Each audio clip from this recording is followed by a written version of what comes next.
ഹരേ കൃഷ്ണ. എല്ലാ ഹരിപ്രിയർക്കും സ്നേഹവന്ദനം. ശ്രീ ബ്രഹ്മസംഹിത. ഈശ്വര പരമകൃഷ്ണ സച്ചിദാനന്ദ വിഗ്രഹ അനാദിരാദിർ ഗോവിന്ദ സർവകാരണകാരണം. സർവകാരണങ്ങൾക്കും കാരണമായ ആ ദിവ്യപുരുഷോത്തമൻ്റെ ഗോലോകം, അതായത് രാധയും കൃഷ്ണനും അവിടെയാണ് വിരാജിക്കുന്നത്. ഗോലോകം എന്നാൽ വൈകുണ്ഠത്തിനും അപ്പുറമാണ്. നമുക്ക് ഭാഗവതത്തിലും ഹരിവംശത്തിലും വിഷ്ണു പുരാണത്തിലും ഒന്നും രാധയെക്കുറിച്ച് പറയുന്നേയില്ല. പിന്നെ രാധയെക്കുറിച്ച് പറയുന്നത് ബ്രഹ്മവൈവർത്ത പുരാണം, ഗർഗഭാഗവതം ഇവിടങ്ങളിലൊക്കെയാണ്. പക്ഷേ ഗോലോകത്തിലാണ് രാധയും കൃഷ്ണനും വിരാജിക്കുന്നത്. അവരുടെ ആ രാസമണ്ഡലമാണ് ഗോലോകം. ഗോലോകത്തിൽ കൃഷ്ണൻ പരമപുരുഷനാണ്. മറ്റു ലോകങ്ങളും ദേവതകളും എല്ലാം കൃഷ്ണനിൽ നിന്നുണ്ടായതാണ്. ഈ സൃഷ്ടിയുടെ ക്രമം ഇപ്രകാരമാണ്. കൃഷ്ണന്റെ സ്വരൂപം രണ്ടായി പിളർന്ന് ഇടതുഭാഗം രാധയും വലതുഭാഗം കൃഷ്ണനുമായി ഉരുത്തിരിയുന്നു. കൃഷ്ണന്റെ രോമകൂപങ്ങളിൽ നിന്നാണ് ഗോപന്മാരെല്ലാവരും ഉത്ഭവിക്കുന്നത്. അതുപോലെ രാധയുടെ രോമകൂപങ്ങളിൽ നിന്നാണ് ഗോപികമാരും രൂപം കൊള്ളുന്നത് എന്നാണ് പറയുന്നത്.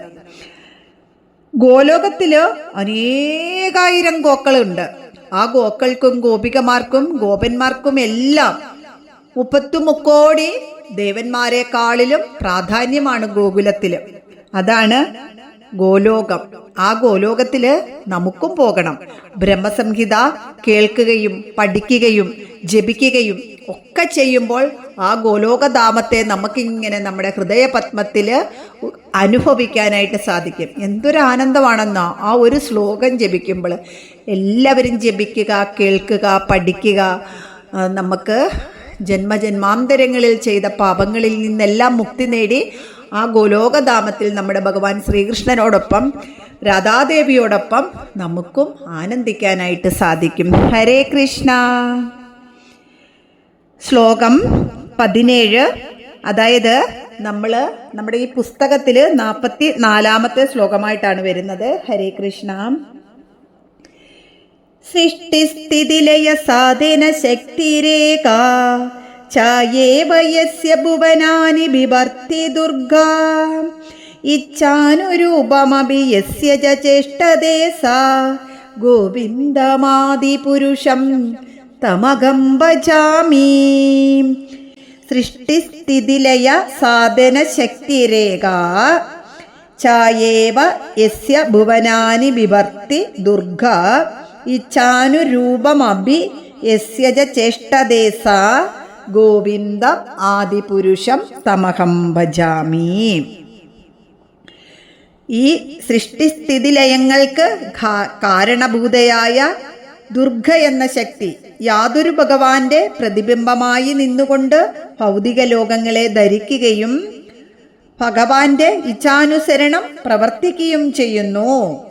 ആ ആദിപുരുഷനായ ഗോവിന്ദനെ ഞാൻ ഭജിക്കുന്നു. ഭഗവാന്റെ പ്രതിബിംബമായിട്ടാണ് ഈ ലോകമാതാവായ ദുർഗ അല്ലെങ്കിൽ മഹാത്രിപുരസുന്ദരി അല്ലെങ്കിൽ ലക്ഷ്മി അല്ലെങ്കിൽ രാധ ഭഗവാന്റെ പ്രതിബിംബമായിട്ട് നിന്നാണ് ഈ ലോകങ്ങളെയെല്ലാം ധരിക്കുന്നത്. ഹരേ കൃഷ്ണ. ഗോവിന്ദന്റെ നിർഗുണ സ്വരൂപമായ ആ മഹശക്തി 3ആയി പിരിയുന്നു. അതായത് സത്വഗുണം, തമോ ഗുണം, രജോ ഗുണം. അങ്ങനെ താമസികാഹമാകുന്ന സമഷ്ടി തത്വത്തില് ദുർഗ പഞ്ചഭൂതങ്ങൾ ഉരുത്തിരിയുന്നു. ആ സാത്വിക ഗുണത്തിൽ നിന്നാണ് പഞ്ചഭൂതങ്ങൾ ഉരുത്തിരിയുന്നത്. അതിനാൽ ദുർഗാശക്തിയാണ് ഈ ഭൗതികമായതിൻ്റെ എല്ലാം നിലനിൽപ്പിന് കാരണം. എന്നാൽ ഈ ദുർഗ ഗോവിന്ദന്റെ പ്രതിബിംബമായതിനാൽ അദ്ദേഹത്തിൻ്റെ ഇച്ഛാനുസരണം മാത്രമാണ് പ്രവർത്തിക്കുന്നത്. അതായത് ഈ ഗോവിന്ദനാണ് സകലതിനും കാരണം. ഹരേ കൃഷ്ണ. ക്ഷീരം യഥാത്യതി വികാര വിശേഷയോഗ സഞ്ജായതേ നഹി തദാ പൃഥഗസ്തി ഹേതോ യശംഭുതാമപി തദാ സമുപൈതി കാര്യാത് ഗോവിന്ദമാദിപുരുഷം തമഹം ഭജാമി. ശ്ലോകം 18. ക്ഷീരം യഥാദതി വികാരവിശേഷയോഗാത് സഞ്ജായതേ നഹി തദ പൃഥഗസ്തി ഹേതോ. അവിടെ ഒരു വിസർഗമുണ്ട്, അത് എടുത്തിങ്ങനെ ജപിക്കുക. യശംഭുതാമപി തദാ സമുപൈതി കാര്യാത് ഗോവിന്ദമാദിപുരുഷം തമഹം ഭജാമി. എപ്രകാരമാണോ ക്ഷീരത്തെ പ്രത്യേക പരിണാമക്രിയയാൽ തൈരായി മാറ്റിയാലും ആ തൈര് അതിന് കാരണമായ ക്ഷീരത്തിൽ നിന്ന് വേറിട്ട് നിൽക്കുന്നില്ല, അപ്രകാരം ഭഗവാൻ ഭൗതിക ലോക കാര്യനിർവഹണത്തിനായി ഭൗതിക ലോകത്തിന്റെ നാഥനായ ശംഭുവിന്റെ അവസ്ഥ കൈക്കൊണ്ടാലും ആ ശംഭു തനിക്ക് കാരണഭൂതനായ ഭഗവാനിൽ നിന്ന് വേറിട്ടു നിൽക്കുന്നില്ല. അപ്രകാരം ശംഭുവായും സ്ഥിതി ചെയ്യുന്ന ആദിപുരുഷനായ ഗോവിന്ദനെ ഞാൻ ഭജിക്കുന്നു. അപ്പോൾ ശംഭുവും ഗോവിന്ദൻ തന്നെയാണ് എന്ന് വീണ്ടും വീണ്ടും പറയുകയാണ്. ഹരേ കൃഷ്ണ. ആദിപുരുഷനായ ഗോവിന്ദൻ അഥവാ വിഷ്ണു ആദി കാരണമായി സൃഷ്ടിക്ക് പുറത്തും സൃഷ്ടിയെ പരിപാലിക്കുന്നതിനായി അകത്തും പ്രവേശിച്ചും സ്ഥിതി ചെയ്യുന്നു. സൃഷ്ടിക്കകത്ത് പ്രവേശിച്ച സ്വാത്യ ഗുണാന്വിതനായ വിഷ്ണുവാണ് ത്രിമൂർത്തികളിൽ ഒന്നായി ഗണിക്കപ്പെടുന്നത്. പുറത്ത് സ്ഥിതി ചെയ്യുന്ന ഗോവിന്ദൻ ത്രിമൂർത്തികൾക്കും മേലെ ഏകനായി നിലകൊള്ളുന്ന ആത്യന്തിക സത്യമാകുന്നു. ഹരേ കൃഷ്ണ. ദീപാർച്ചിരേവ ഹി ദശാന്തരമഭ്യുപേത്യ ദീപായ ദേവിവൃത ഹേതു സമാനധർമാം യസ്യാദൃഗേവ ഹി ച വിഷ്ണു തയാ വിഭാതി ഗോവിന്ദമാദിപുരുഷം തമഹം ഭജാമി. ദീപാർച്ചിരേവ ഹി ദശാന്തരമഭ്യുപേത്യ ദീപായ ദേ വിവൃത ഹേതു സമാനധർമാ യസ്താദൃഗേവ ഹി ച വിഷ്ണുതയാ വിഭാതി ഗോവിന്ദം ആദിപുരുഷം തമഹം ഭജാമി. ഈ ദീർഘമൊക്കെ കൊടുക്കേണ്ടടുത്ത് ദീർഘം കൊടുക്കുക, ദീർഘം കൊടുക്കണ്ടാത്തടത്ത് ദീർഘം അങ്ങനെ കൊടുക്കണ്ട. ഹരേ കൃഷ്ണ. ഒരു വിളക്കിലെ ജ്വാല മറ്റൊരു തിരിയിലേക്ക് പകർത്തപ്പെടുമ്പോഴും അതേ സ്വഭാവത്തിൽ തന്നെയാണ് പ്രകാശിക്കുന്നത്. ഇപ്രകാരമാണ് ഭഗവാൻ ഗോവിന്ദൻ പ്രകാശിക്കുന്നത്. അതായത് വിഷ്ണുവായും ശിവനായും അല്ലെങ്കിൽ മുരുകനായും ഗണപതിയായും അങ്ങനെ എല്ലാവരും പ്രകാശിക്കുന്നത് ഈ കൃഷ്ണൻ തന്നെയാകുന്നു. അങ്ങനെയുള്ള ആദിപുരുഷനായ ഗോവിന്ദനെ ഞാൻ ഭജിക്കുന്നു. ഈ ഗോവിന്ദനും വിഷ്ണു ഒന്നും തമ്മിൽ ഒരു രൂപ വ്യത്യാസവുമില്ല. ഒരേ ഭഗവാൻ തന്നെ തൻ്റെ ശക്തിയുടെ അംശം സൃഷ്ടിപ്രവാഹമായി അങ്ങനെ പരിണമിച്ചു കൊണ്ടേയിരിക്കുന്നു.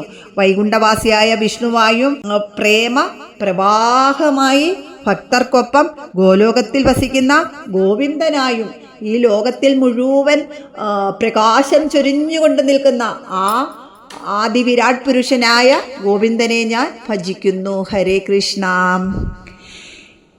യക്കാരണാർണവജലേ ഭജതസ്മേ യോഗ നിദ്രാമനന്ദ ജഗദണ്ഡ സരോമകൂപഃ ആധാരശക്തിമവലംബ്യ പരാം സ്വമൂർത്തിം ഗോവിന്ദമാദിപുരുഷം തമഹം ഭജാമി.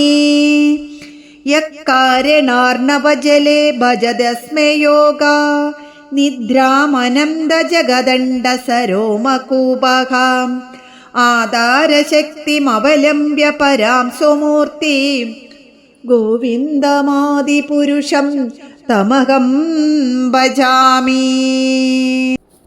യാതൊരു ഭഗവാൻ, അതായത് കൃഷ്ണൻ അല്ലെങ്കിൽ വിഷ്ണു, കാരണസമുദ്രജലത്തിൽ തൻ്റെ രോമകൂപങ്ങളിൽ അനന്തലോകങ്ങളോടും കൂടി തൻ്റെ തന്നെ സ്വരൂപമായ മഹത്തായ ആധാരശക്തിയെ, അതായത് ശേഷനാഗനെ അല്ലെങ്കിൽ ശേഷനെ ആശ്രയിച്ചുകൊണ്ട് യോഗനിദ്രയെ അനുഭവിക്കുന്നു. ആ ആദിപുരുഷനായ ഗോലോകത്തിലെ ഗോവിന്ദനെ ഞാൻ സദാ ഭജിക്കുന്നു. ഹരേ കൃഷ്ണ. യസ്യൈക നിശ്വസിത കാലമദാവലംബ്യ ജീവന്തി ലോമവിലജാ ജഗദണ്ഡനാഥാക വിഷ്ണുർമഹാൻ സ ഇഹ യസ്യ കലാവിശേഷോ ഗോവിന്ദമാദിപുരുഷം തമഹം ഭജാമി. യസ്യൈക നിശ്വസിത കാലമദാവലംബ്യ ജീവന്തി ലോമവിലജാ ജഗദണ്ഡനാഥാഹ. ഒരു വിസർഗമുണ്ട് അവിടെ. വിഷ്ണുർ മഹാൻ സ ഇഹ യസ്യ കലാവിശേഷോ ഗോവിന്ദമാദിപുരുഷം തമഹം ഭജാമി. ഏതൊരു ഭഗവാന്റെ, അതായത് വിഷ്ണുവിൻ്റെ രോമകൂപങ്ങളിൽ നിന്നും ലോകനാഥന്മാർ, അതായത് ബ്രഹ്മാവ്, ശിവൻ, അങ്ങനെയുള്ള ലോകനാഥന്മാർ ജന്മമെടുക്കുകയും അദ്ദേഹത്തിൻ്റെ ഒരു നിശ്വാസ സമയത്തെ മാത്രം ആശ്രയിച്ച് ജീവിക്കുകയും ചെയ്യുന്നു. ആ മഹാവിഷ്ണു ഗോവിന്ദൻ്റെ വിശേഷപ്പെട്ട ഒരു അംശമാകുന്നു. അപ്രകാരമുള്ള ആദിപുരുഷനായ ഗോവിന്ദനെ ഞാൻ ഭജിക്കുന്നു. ഈ ബ്രഹ്മസംഹിതയിലൊക്കെ പറയുന്നത് നമ്മുടെ ഭഗവാൻ മഹാവിഷ്ണു അവതാരം എടുക്കുന്നതിന് മുമ്പ് തന്നെ കൃഷ്ണൻ ഗോലോകത്തിലുണ്ടായിരുന്നു. ആ കൃഷ്ണനിൽ നിന്നാണ് മഹാവിഷ്ണു അവതാരം എടുത്തിട്ട് മഹാവിഷ്ണുവിൽ നിന്ന് ബ്രഹ്മാവും ശിവനും ഒക്കെ ഉണ്ടാകുന്നത് എന്നാണ് പറയുന്നത്. പിന്നെ ഈ ലോകത്തിൽ കാണിച്ചു കൊടുക്കാൻ വേണ്ടി ദ്വാപരയുഗത്തിൽ വീണ്ടും കൃഷ്ണനായിട്ട് മനുഷ്യവേഷത്തിൽ ഭഗവാൻ അവതരിക്കുകയാണ് ഉണ്ടായത്. ഹരേ കൃഷ്ണ. വിഷ്ണു തൻ്റെ ശക്തിയെ ലോകങ്ങളുടെ രൂപത്തിൽ പ്രകടമാക്കിക്കൊണ്ടിരിക്കുന്ന അവസ്ഥാവിശേഷത്തോടു കൂടിയവനാകുന്നു. ഗോവിന്ദൻ്റെ തന്നെ സ്വരൂപമായ വിഷ്ണു ഈ അവസ്ഥാവിശേഷത്താൽ ദീപം മറ്റൊരു തിരിയിൽ പകർത്തപ്പെട്ടതുപോലെ ഗോവിന്ദൻ്റെ മറ്റൊരവസ്ഥയിൽ സ്ഥിതി ചെയ്യുന്നു. കാരണം മഹാവിഷ്ണു തന്നെയാണ് കൃഷ്ണനെന്ന് അത് പല പല രൂപത്തിൽ പല ആവശ്യങ്ങൾക്ക് വേണ്ടി ഇങ്ങനെ അവതാരമെടുത്ത് അതേ രൂപത്തിൽ തന്നെ സ്ഥിതി ചെയ്യുന്നു. ഹരേ കൃഷ്ണ. നമുക്കിത് ഈ 5 ശ്ലോകം കൂടെ ഒന്നിച്ചൊന്ന് ജപിക്കാം. ഹരേ കൃഷ്ണ. സൃഷ്ടിസ്ഥിതിലയ സാധന ശക്തിരേഖ ചായേവ യസ്യ ഭുവനാനി ബിഭർത്തി ദുർഗാ ഇച്ഛാനുരൂപമപി യസ്യ ചേഷ്ടതേ സ ഗോവിന്ദമാദിപുരുഷം തമഹം ഭജാമി. ക്ഷീരം യദാദി വികാര വിശേഷയോഗാ സഞ്ജായതേ നഹി തദാ പൃഥഗസ്തി ഹേതോ യശംഭുതാമപി തദാ സമുപൈതി കാര്യാത് ഗോവിന്ദമാദിപുരുഷം തമഹം ഭജാമി.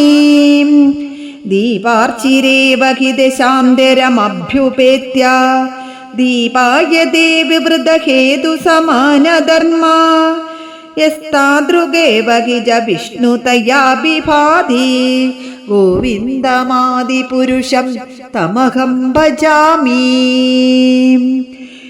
യക്കാരണാർണവജലേ ഭജതസ്മേ യോഗാ നിദ്രാമനന്ദ ജഗദണ്ഡ സരോമകൂപകാം ആധാരശക്തിമവലംബ്യ പരാം സുമൂർത്തി ഗോവിന്ദമാദിപുരുഷം തമഹം ഭജാമി. യസ്യൈക നിശ്വസിത കാലമദാവലംബ്യ ജീവന്തി ലോമവിലജാ ജഗദണ്ഡനാഥാഃ വിഷ്ണുർമഹാൻ സൈക യസ്യ കലാവിശേഷോ ഗോവിന്ദമാദിപുരുഷം തമഹം ഭജാമി. ഹരേ കൃഷ്ണ. എല്ലാവരും ഇത് കേൾക്കുക, പഠിക്കുക. ഹരേ കൃഷ്ണ.